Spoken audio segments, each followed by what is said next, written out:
talk about Cross of Iron, or Croix de Fer, as this is the French 4K of it. Because if you buy from Amazon France in the UK, it's usually cheaper for 4Ks. And also, I like having the foreign pronunciation of the films. Honestly, Amazon France, the French have better designs for the 4Ks as well. They tend to look nicer than the British versions. So there's lots of reasons why I buy from Amazon France a lot. So this one is one of Peckinpah's later films. This is pretty much his last film where it's kind of coherent. After this, he did Convoy, and then there was one more film. His name I can never remember. But after that, he was already on the way down with this one. Apparently, he's already onto the cocaine at this point, so it was not the best experience for people making the film. He'd gone from booze to drugs. But that was the last one where you could still feel Peckinpah in charge of the film.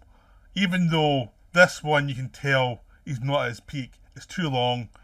It drags a little bit. There's a certain point where you think, I kind of more on the ball. Peckinpah would have focused it a little bit more, because you feel if this film was like 10-15 minutes shorter, all the stuff would have had an impact. Now it just seems to stretch out, and there's lesser impact for certain things that go on. But it was a film that came out and was not that well received, but it was in TV a lot. I remember seeing this in TV a lot. I probably saw this when I was too young for the first time, because there was a scene where someone loses a important body member. Is the best way to put it.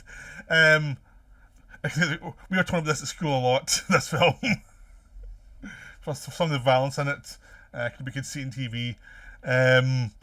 So that's what I remember. Cross of Iron is it was a film that was brutal, and it was a schoolyard subject. And I've seen it a few times over the years, but this is the first time I watched it for a while. I managed to project it so I could see it in the big screen, so that was quite nice. And it is really good. But again, as I said, it's too long. Which I think has always been the case, even watching TV, it's too long. Things about TV is sometimes things that might feel too long in cinema, when you're watching TV, doesn't feel as bad, because it's a smaller screen, so you're not as intense in the film. This one still felt too long on TV. It still felt flabby. But watching it on a bigger screen, you definitely feels like there's moments where it was like, yeah, you could lose some stuff. But it does have James Coburn as the lead, keeping it all together. And there's Maximilian Schell and James Mason, David Warner in support, and lots of German actors, character actors, all having fun. So this is a film that takes a German point of view of the war. But it's not from the point of view of the Nazis. It's more like Das Boot in the sense of it's about soldiers in a war, when they're actually soldiers, they're not Nazis. And they're fighting a war they don't believe in. And they just want the war to be over. And they have to deal with the egos of the commanding officers who have their own political reasons for wanting certain things. And the crux of this story is Maximilian Schell has been stationed in France, which is really the easy part of the war. It's like this cushy bit of the war, so it's like, what have you done in France? There's nothing there. It's not like fighting the Russian front the way this film is. This film is about the Russian front as they're losing, as they're getting pushed back. So Schell manages to get a transfer to the Russian front, and he wants the Iron Cross, because his family's rich, and if you don't come back from war with the Iron Cross, it suggests you're a bit of a coward. So he's determined to get the Iron Cross, even if he has to lie his way to it. Well, James Coburn plays the sergeant, who's much lower in rank, but he already has an Iron Cross, because he's the guy who goes out and does the things for the soldiers. He's into battle zones to protect his own people. He'll drag his own people out of a dangerous area, and he hates the Nazis. He just hates them. He knows he's on the wrong side of a war, which makes him bitter. And him and the soldiers just try to get through the war. They all know the war's bullshit. They just know it, and it's like, you can't surrender to the Russians, because the Russians don't let you surrender, they kill you. you can't run away from the Germans because the Germans will collapse to you and kill you. So you're stuck fighting a war you don't want to fight. And Coburn's kind of like just bitter, but he's just trying to do his job, try to protect his men. That's all he can do. And it's not going well. As we go through the film, his men getting picked off one by life. And he's having to deal with new recruits who are not very good. Some of them are party members, so you have to be careful what you say. You've got Maximilian Schell as the guy who wants the Iron Cross and who Coburn insults pretty quickly and says, tells him what he thinks of him. So he knows Coburn's going to be a hard guy to get along with, but he also knows Coburn's got the backing of the men. The men all love Coburn because he's the guy who will lay down for him.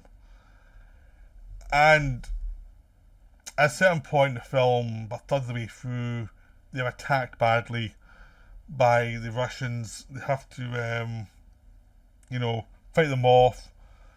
A young guy who was liked by all the troops, who was part of the command structure, but everyone liked him because he was on their side, gets killed. But he's defending the bit till the end. Now, because he's dead, Schell says he was the one defending to the end and survived, even though there's nobody who can. The only person who's saying, yeah, that's the truth, is a guy who Schell's already blackmailed because Schell knows he's gay. So he's blackmailing this guy to say, yeah, what he says is true, even though the commanders above know this is probably bullshit. They know it's a lie. They don't have proof. The only person who can give proof is Coburn. And Coburn isn't saying anything. Because Coburn was injured in that thing and had to go for some recuperation, and now he's back. He knows he's in a dodgy situation with Schell. If he says no, he's lying. That'll ruin this guy's career, but also get him having his pals out to get Coburn. If he says it's true, it goes against his own code. So he's trying not to say anything. At that point, the Russians attacking it, and they basically have to retreat. But Schell, knowing that Coburn's a guy who can finger him for being a liar, doesn't inform Coburn, and Coburn's troop is left alone. And they have to get back from behind the enemy line back to the front line through enemy territory, which means they lose some men. But also, when they get to the enemy to get to their own front line, have to get to the front line, and Schell's already manipulated things to make them look as if they're the enemy. So it's all complicated, and it's full of life. It's full of little details, but there's too much. There's way too much, and that's what kind of kills the film in some ways. It's like there's lots of stuff that they shot that'll look good, and it's like, you don't need that for the narrative. The narrative needs it to be brutal at a certain point. The first half of the film, there's a lot of detail because you're getting information, and it's really needed, and you're really with the film. The second half, when the narrative is meant to pick up, the pacing still remains kind of just a bit of a slog at times when it shouldn't be. It should be, these people are in fear of their lives and they have to think fast, and sometimes the way it's shot is like they try to show that even these people in a dangerous situation can just heal their way out of things, but it overdoes it in certain ways. It keeps lots of shots because they shot it and they spent money on it, and it's like, but it doesn't tell the story. There's just lots of that going on, and you get a sense that younger Peckinpah would have cut some of it out. Peckinpah would always like to slower pace, but this is too slow a pace. There was like a kind of middle ground between having it going really fast second half, or having it going at a decent pace that would still get the points made, which is what it really needed to get to the ending where Schell and Coburn had to face each other again. Because it's all built to that, but it's building that in a very kind of slapdash way at times. So it's one of those situations where the director, could have done better editing. But the acting's terrific.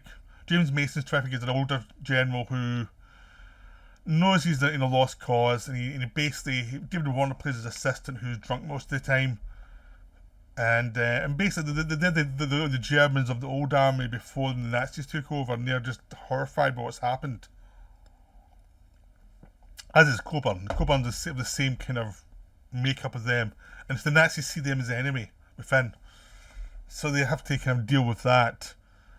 And it's just this sense of the character work's there, the atmosphere's there, the sense of just being this, dug into this boring field, getting shot at all over the place, you know, and dealing with politicians of all kinds. It's just depressing, and it's really enjoyable for that, but it just needs more pace in the second half. Second half just drags. And when we get to the Peckinpah show-off stuff, it delivers, but because the pace has been sluggish, it would have delivered more if there'd just been some more, editing done. But it's still a terrific film. Just go in knowing that it's a flawed film. A flawed film with excellence within it. So, I hope you enjoyed this video. I hope it encouraged you to go and see the film with sort of reasonable expectations. It's later Peckinpah. It's not on the same level as Pat Garrett and Billy Kid, which is the other Coburn Peckinpah movie of the 70s. It was so much better than this one. So, I hope you enjoyed it. That's me for now. Bye.